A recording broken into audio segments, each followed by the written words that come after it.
नमस्कार साथियों, जगदीश प्रसाद की पाठशाला में आपका घना घना स्वागत है। आज बात करेंगे रस के साथ में संचारी भाव, विभाव, आलम्बन विभाव और स्थायी भाव का क्या संबंध है, इस पर विचार करें।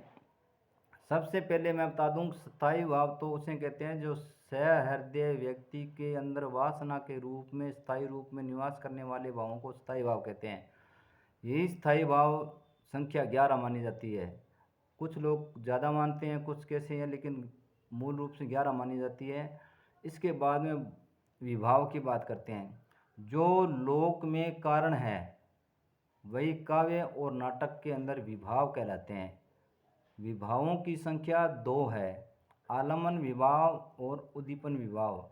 आलम्बन से सहारा प्राप्त करके सहृदय के अंदर स्थायी भावों की जागृति होती है या उत्पत्ति होती है भट्ट लोलट के अनुसार, और उसके बाद में उद्दीपन से उद्दीप्त होते हैं, और उसके बाद में आगे दूसरा भाव आ जाता है अनुभाव।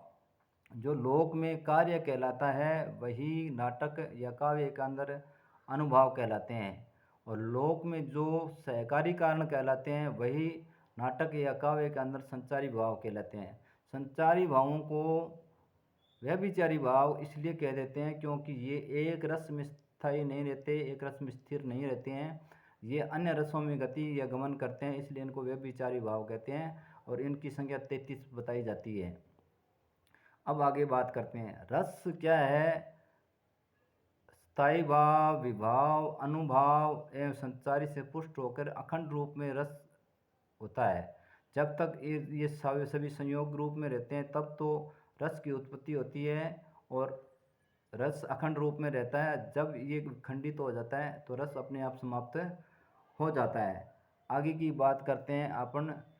जब सहृदय के हृदय में सत्व का उद्रेक होता है, जब सहृदय व्यक्ति के हृदय में सत्व का उद्रेक होता है तभी रस और का आनंद अनुभव रस का आनंद लिया जा सकता है। और जिस हृदय के अंदर या जिस व्यक्ति के अंदर सत्व का उद्रेक नहीं होता वो रस का आनंद नहीं ले सकता।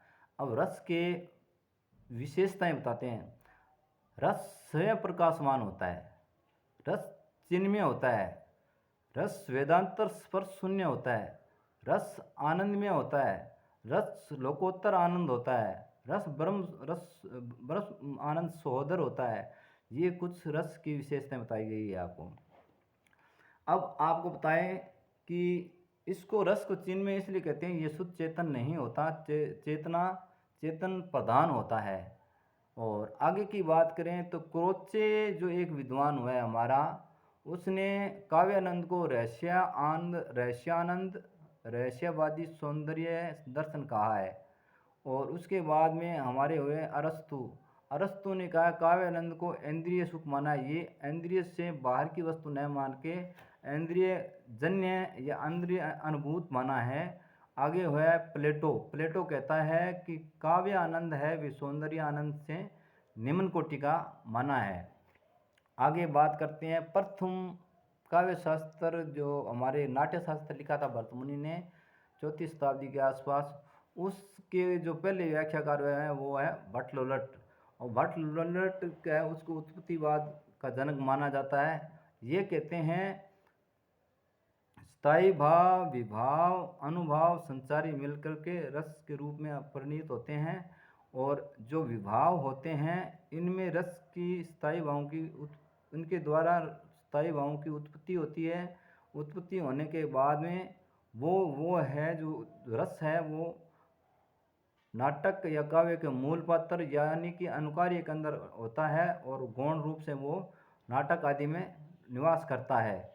ये बात भट्ट लोलट ने की है। भट्ट लोलट ने कहीं भी सहृदय व्यक्ति की बात नहीं की है, और उसने कहा है कि अनुकार्य का नटी के ऊपर आरोप किया जाता है, इसलिए इनके जो सिद्धांत है उसको आरोपवाद भी कहा जाता है, और इसने कहा है कि रहस्य नटी से के माध्यम से जो रस है वो नटी के माध्यम से वही रस प्राप्त करता है सहृदय व्यक्ति जो राम आदि के द्वारा प्राप्त किया जाता है। आगे उन्होंने कहा उत्पत्तिवाद इसलिए कहा जाता है क्योंकि स्थायी भावों का विभाव आदि के द्वारा उत्पन्न होता है, इसलिए स्थायी भाव को उत्पत्तिवाद, इसको भट्ट लोलट के सिद्धांत को उत्पत्तिवाद कहते हैं।